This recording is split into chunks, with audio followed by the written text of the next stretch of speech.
Find your podcast app. Oh, good.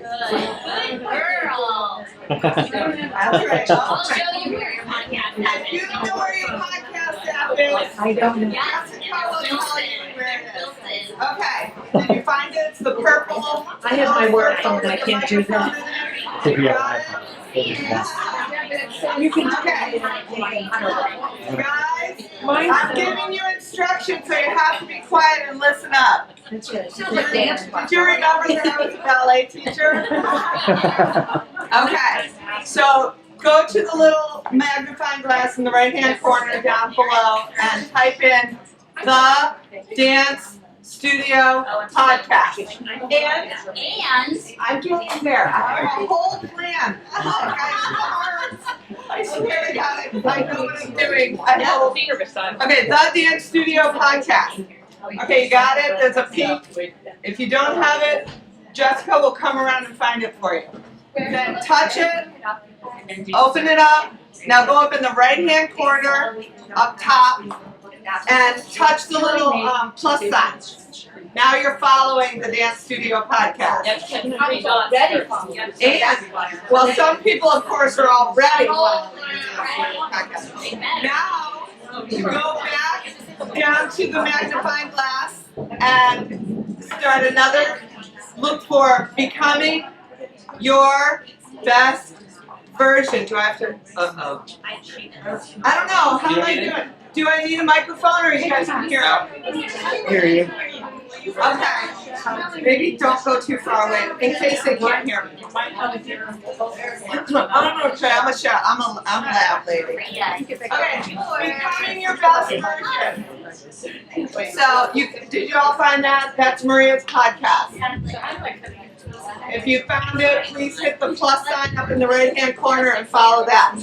Hopefully, you're going to go home and have a little wine in you, and you're going to send it off to all your friends, share it with everybody. Do you guys know how to share podcasts?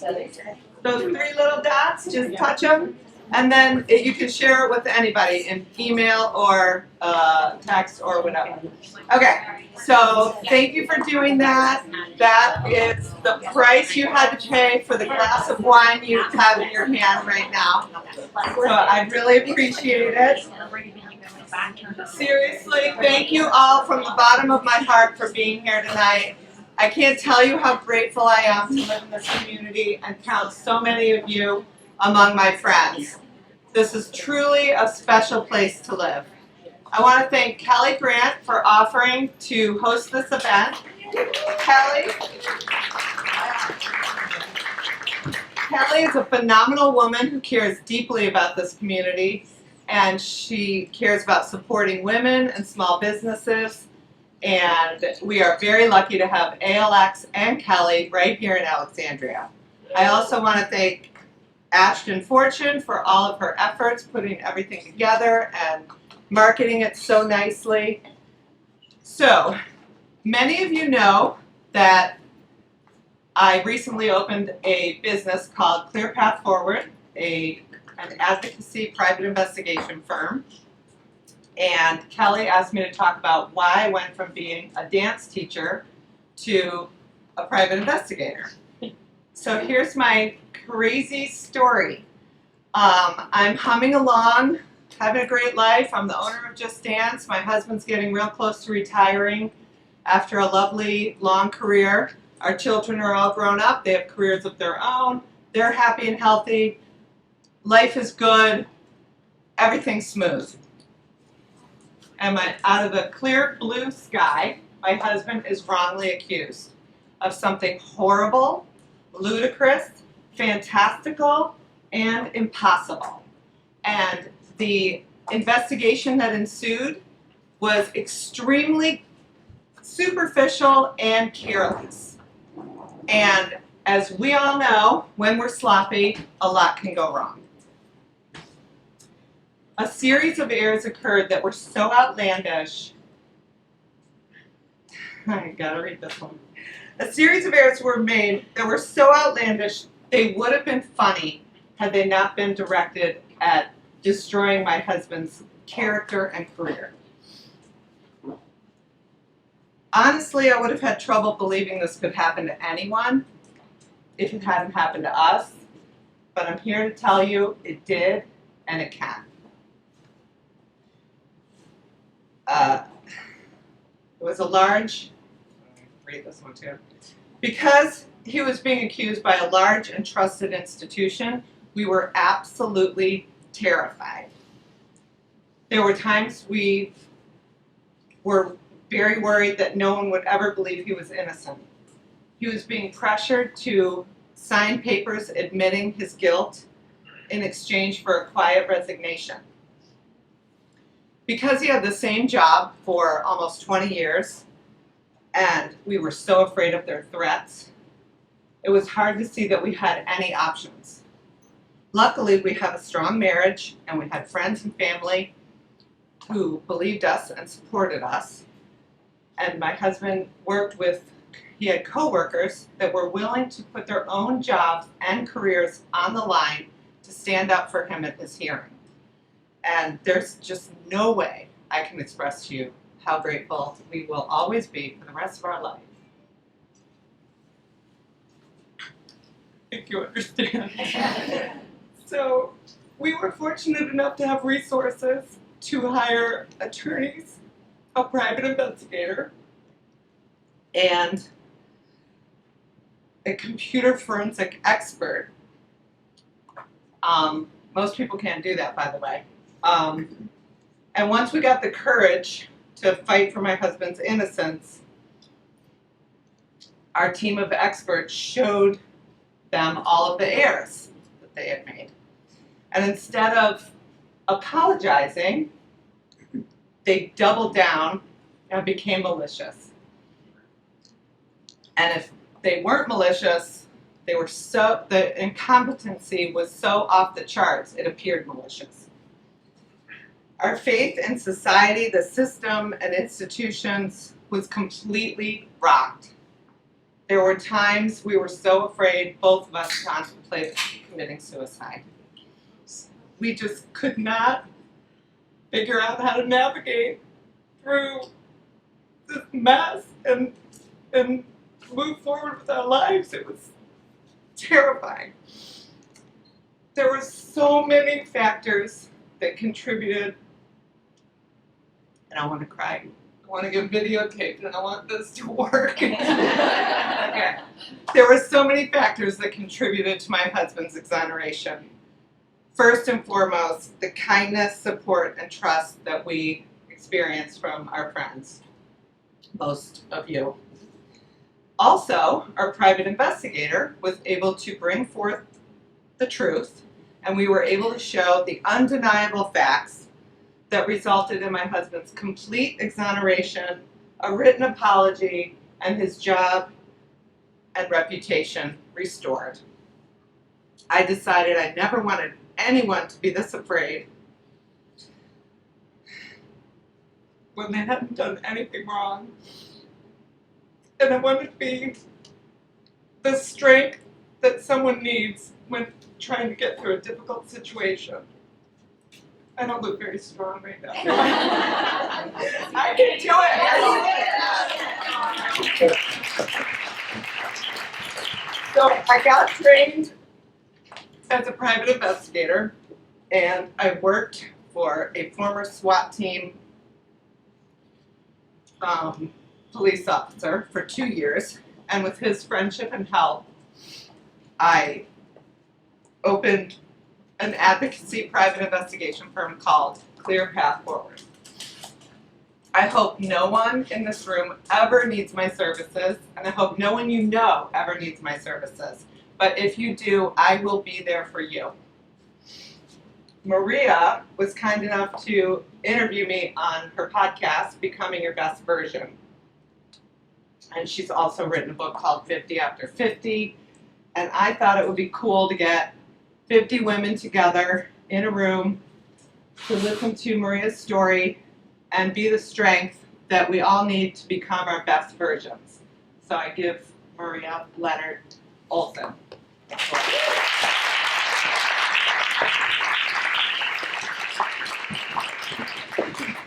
Thank you, Sally. Sally and I met, someone else is here who went on this tour on Embassy Row, And we just struck up a conversation, and I'm a great believer in energies. And there's a woman here who I haven't seen in probably 4 years, whose energy also attracted me. But I wasn't always this way. First, before I leave the podcast, definitely when you're looking at my podcast, find the episode featuring Sally, because it is a tearjerker, it is a story of redemption, it is a story that will inspire you.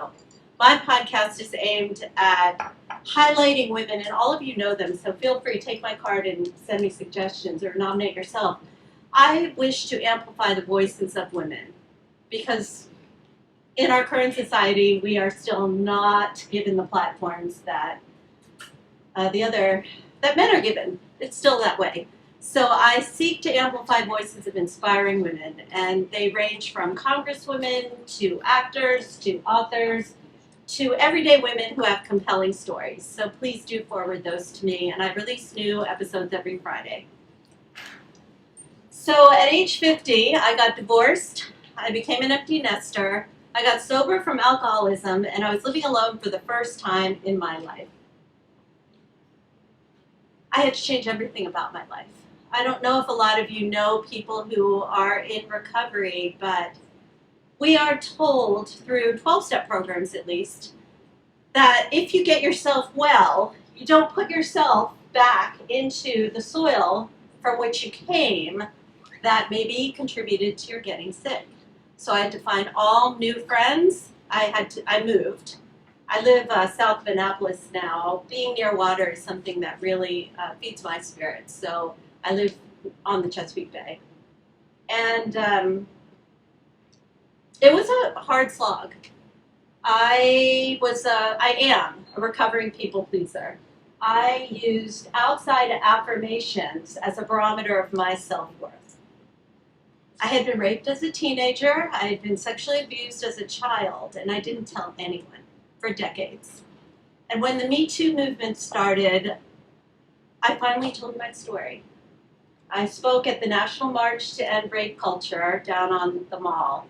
And after I spoke, I was flooded with young people in particular who said, "I can't believe you said that out loud. I haven't told anyone." And it is my firm belief that secrets keep us sick. And until I would allow other trusted women to bear witness to my pain, whatever my pain was, it was killing me. I too contemplated suicide at the lowest point in my life. For me, not dealing with my life trauma was like holding a beach ball underwater. It took a tremendous amount of psychic and emotional energy, and it would pop up in unexpected ways. I would be triggered by something or someone, not because of what they actually did, but because they triggered in me a very, very sensitive part that I was subjugating, that I didn't want anyone to know about. I thought if any of you knew what was inside of me, you would run the other way. I was born in DC, raised in the Maryland suburbs, and I'm biracial. My dad is white and my mom is Filipina. That was illegal. It was illegal in 1963 for my parents to get married in the state of Maryland and Virginia and 14 other states. Until 1967, it was illegal, biracial marriage. My son is gay.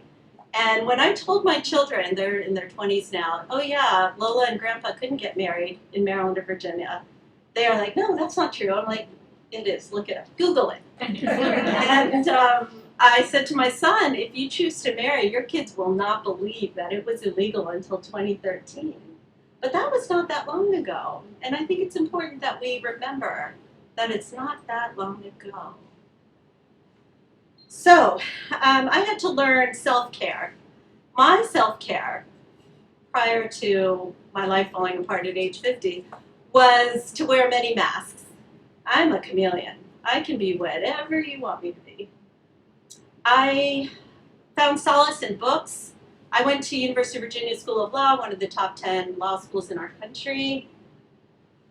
I felt like an imposter the whole time. I felt like an imposter. The first day of school, I sat down at a table, and I am an extrovert because I'm very good at deflecting. I could get almost any of you to talk about yourselves and not learn a thing about me unless I wanted you to. But I sat down at a table and there were all these people and we just started talking about where we all went to college. Every one of them went to an Ivy League school. I did not. And I thought, how the heck am I going to succeed here? But what I discovered through years of work is that those are old stories. And that part of self-care is talking back to those stories and telling those stories like shame. I see you, shame, but you're not welcome here. Go sit over there. I don't have time for you right now. And that we can retrain our minds, our very beings, to be stronger, to not listen to those negative tapes in our heads that keep us hostage to old stories. So it is my firm belief that you can't pour from an empty cup, that all of us have to learn how to drop the rocks that we've been given or that society has imposed upon us for various reasons. We have to take care of ourselves first before we can be a good partner, a good mother, a good friend, a good employee. Because if we're still holding these rocks of self-judgment like I was, I could never be fully present even. I was always thinking. I was like a duck on the water. They look like they're very calm, but underneath I was paddling really hard, hoping to stay one step ahead of you so you couldn't see the pain inside of me. So, at age 50, I decided to try 50 new things to determine how I wanted to live the next chapter of my life. I raised my kids in Chevy Chase, Maryland. I married a very wealthy guy that I met in law school, and I never would have had to work again. But I felt so much shame when we got divorced. I said, don't give me any alimony. Stupid, yes, don't do that. And he was at the time working for the government, and I had taken 15 years off from practicing law, and I feel really lucky that I had that opportunity to raise my kids and to be there in a way that my mother was unable to be there for me. And so as soon as he divorced me and signed the papers, he went from a Prius to a Maserati, married his fitness instructor, built 2 mansions, and signed with a private firm making several million a year. I'm like, but that's okay, because he was a teacher in my life. That was a lesson I needed. And that's not really authentic to me. I mean, we belong to country clubs and yacht clubs, and like, what? That's not who I am. And because I'm brown, people frequently mistake me for the help. One of my books on the counter there is a consciousness-raising piece called Mommy, Why Is Your Skin So Brown? Because my son, who was a TikTok star with 8 million followers, follow him at Chris, thought I was certainly his nanny. I mean, there were no brown people in Chevy Chase, Maryland who were not domestic workers. And one day, one of the Filipina nannies walked up to me and she said, oh, he's so cute. I'm pushing him in his stroller. He's got blonde hair. He did at that time. He has blue eyes. And she said, oh, so are you live-in? And I said, yes, and I'm sleeping with the dad. And I became the pariah of the Chevy Chase domestic workers. And so I would come around the house and be like, hi! They'd be like, there she says, what? And that was okay with me. It was okay. I found a way to find the humor in it. So, self-care. That is what saved me. And I have been through years of therapy. I'm also part of the Al-Anon Fellowship, which many people don't know this. People know that Al-Anon is for those who are in relationship with drug addicts or alcoholics, but it is also for people who are in dysfunctional relationships. And I'm guessing that every person in this room has at least one dysfunctional relationship. Mother-in-law, coworker, guy on the street, you know, we all have them. And we don't have to react to them. We all get to choose our responses to any stimulus, anything.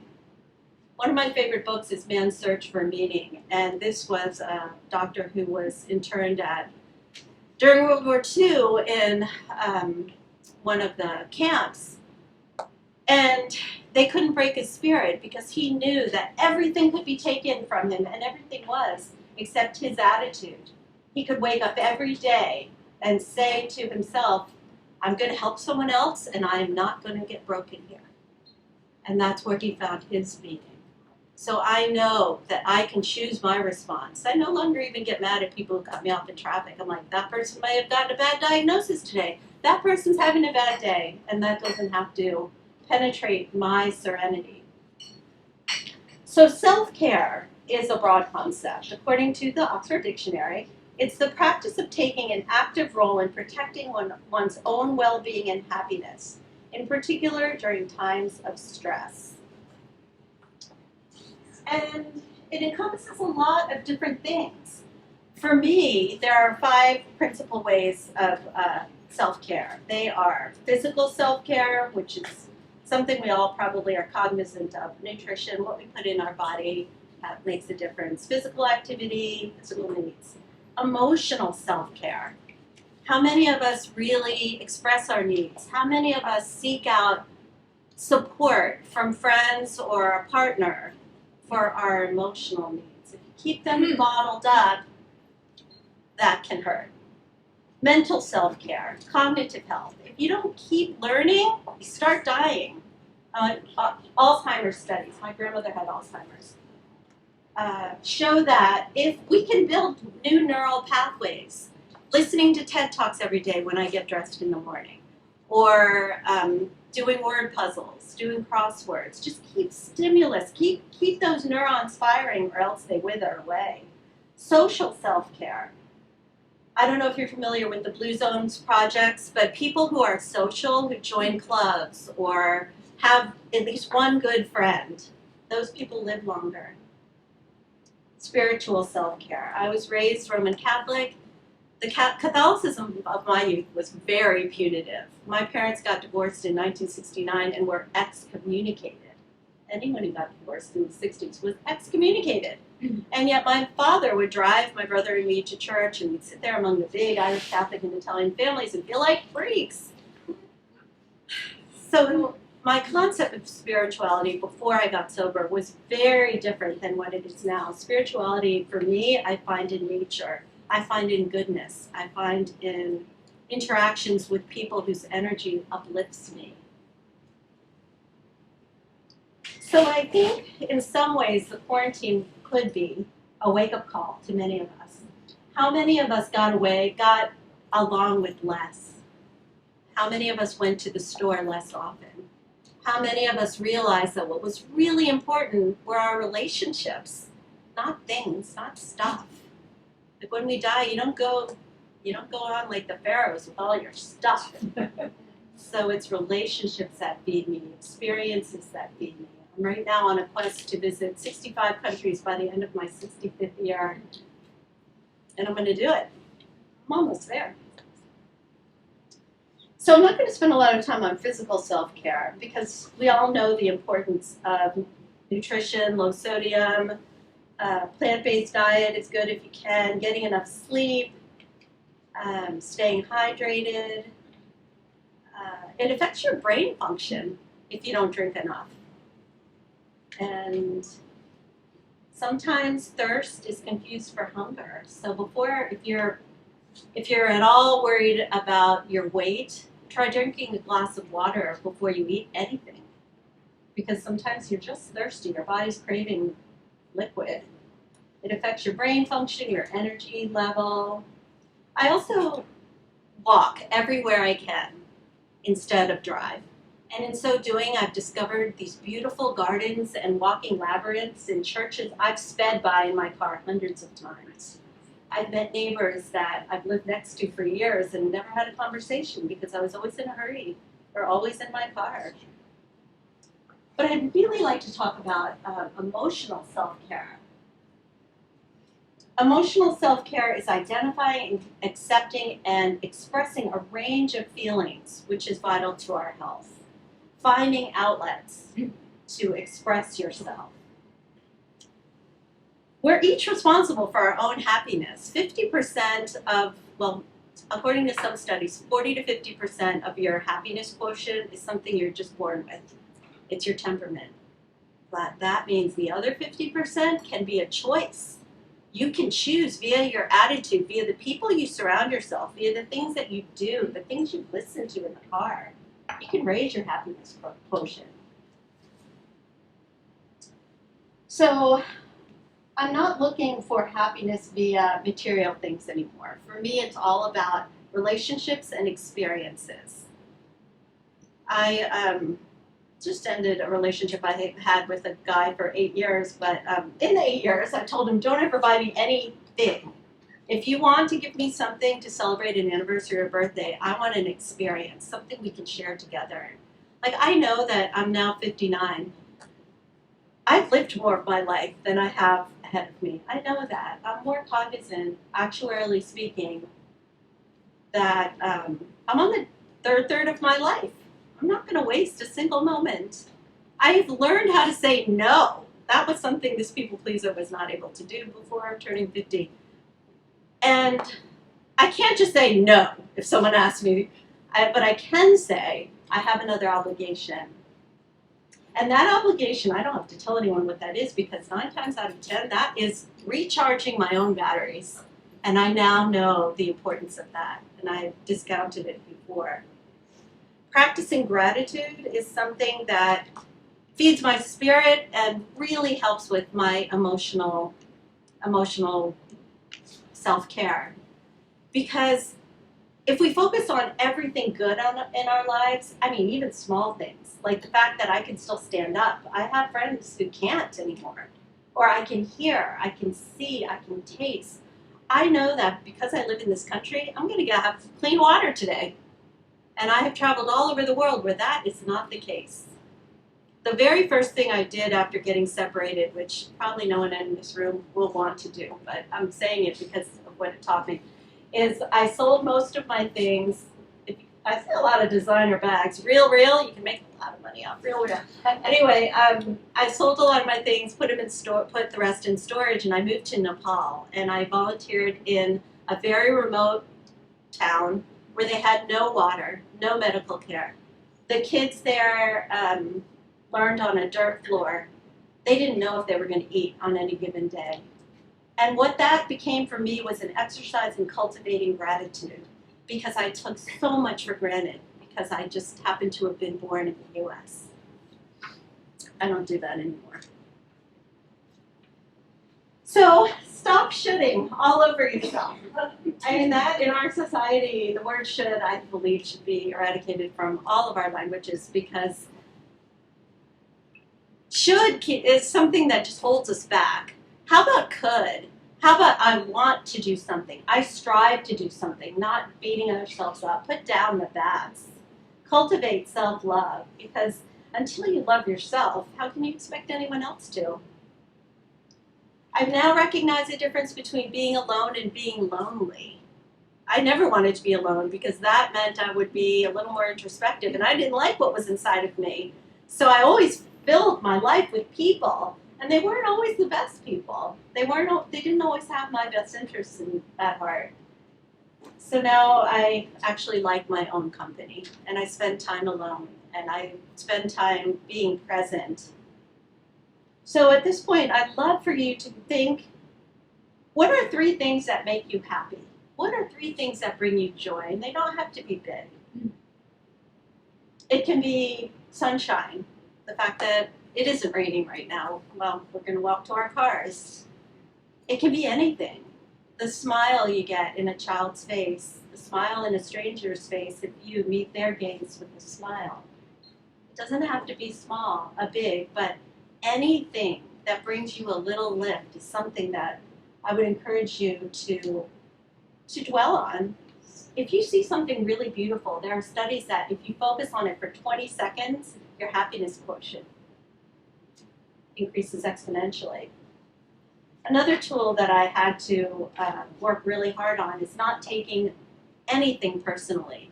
Because anything anyone does, 99% of the time has nothing to do with me.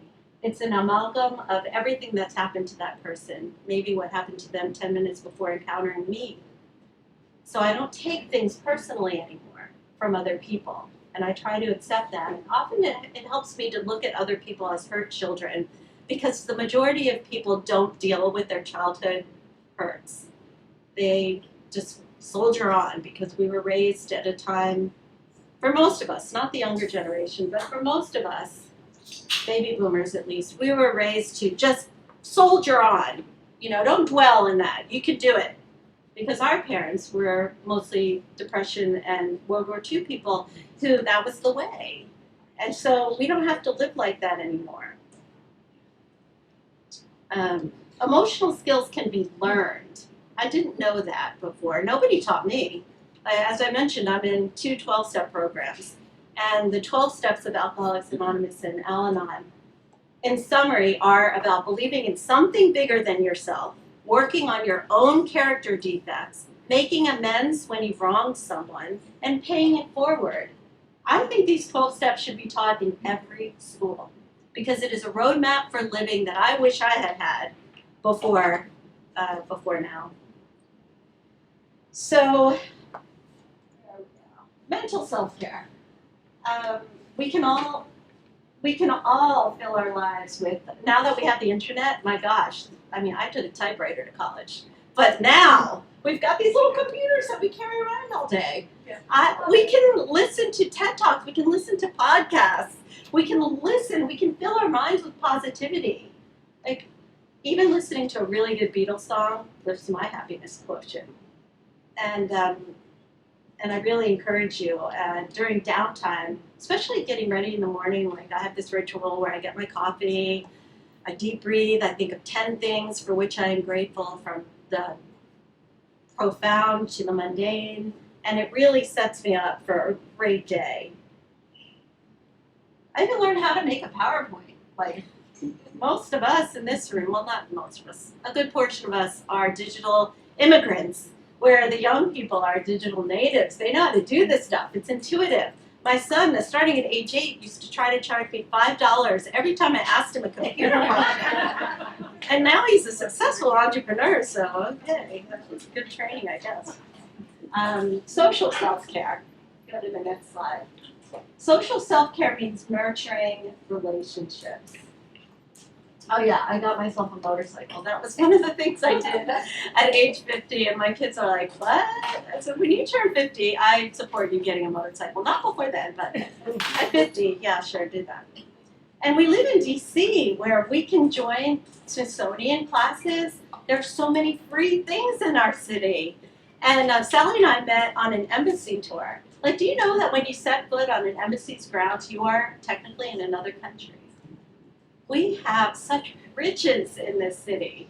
Like, I'm going to a Day of the Dead celebration Sunday hosted by the Mexican embassy. Like, I'm going to Mexico Sunday. Come with me. I'm going to the Krieger Museum's open house on Saturday. It's free. All afternoon. Concerts, food, yoga.